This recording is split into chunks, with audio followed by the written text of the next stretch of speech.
Greg Helbeck here, and I am doing a real estate deal breakdown today on a wholesale deal that just closed 2 days ago in West Seattle, not too far from where I personally reside at. So, if you are looking at becoming a successful real estate investor, or if you're an established real estate investor and you want to get some real world practical information from me, not regurgitated theory out of a book, please watch this video or listen to this podcast. If you're not familiar with who I am, I'm Greg Helbeck. I've been doing this business now for 10 years. I've done 350 properties. I've learned a lot of lessons, and I like to share real, actual deals that have closed recently.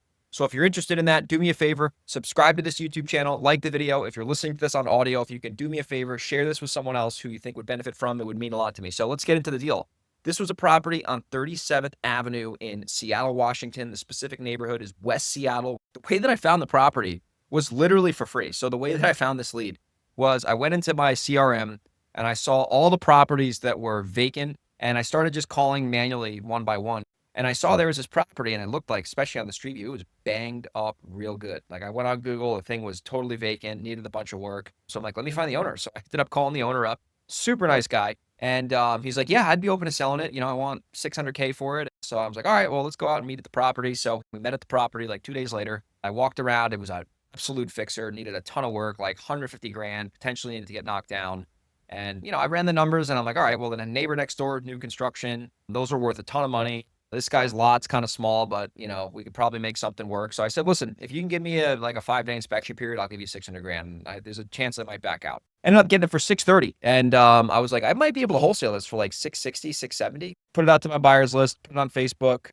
Didn't get a lot of interest because of the price, because based on the lot. And, it was kind of in a situation where you could rehab the property and it would be easier and cheaper, but then you still have to put a lot of money into it because the foundation was screwed up. So ended up not getting any success at the price I wanted. So I went back to the seller. I said, listen, I told you I had a 5-day inspection period. This is not going to make sense. The numbers are too tight. I don't think I could do this. So I'm going to let you out of this contract and no harm, no foul. He's like, yeah, no problem. I'm going to sell it to someone else. So I think he was talking to some other wholesalers afterwards, and all the other wholesalers were just acting like clowns. So he called me like, I don't know, 2 months later and said, Greg, you still interested in the house in West Seattle? I said, yeah, for sure. Got to be at a lower price though. So we ended up signing another contract at 600. I tried to put it out for like 620. Nobody wanted the property. Once again, went back to him, said, listen, I can't help you here. It's still too much money. No one's really willing to pay more than in the mid fives. So I said, listen, let me do this. Let me go back to the people who I showed it to, and I'm going to see exactly what they'd pay. And then I'll just let you know. And then if I can make some money, I can make some money. If not, it's all good. So I ended up going back to the buyers who were serious. And this is a good lesson here. I'm going to just talk about it right now. If you can't move your wholesale deal, figure out what number a few buyers would pay, and then just go back to the seller and try to bake in a little bit of profit, right? And just be transparent with the owner. A lot of these people do not care that you're making money on their house. Like, they know that. So anyway, went back to the buyers, got someone who was super, super serious. And he's like, listen, you can do 568. We'll take the deal. No problem. We'll close in 2 weeks. So I went back to the owner and I was like, listen, can we do the deal at like 545? And he was like, no. We ended up settling at 550, which obviously resulted in an $18,000 assignment fee. He knew what was going on. He knew I was assigning it. He knew I wasn't the end buyer. Like, there was full transparency on both sides here.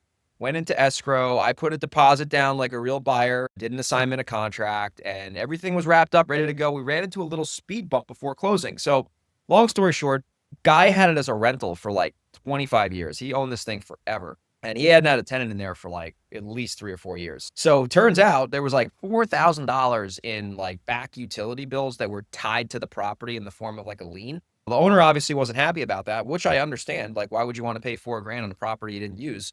So basically I was like, listen, I'm willing to pay 1,000 out of my profit if you're willing to cover 3 and we can get this done tomorrow. And he's like, you know what? I respect you for doing that.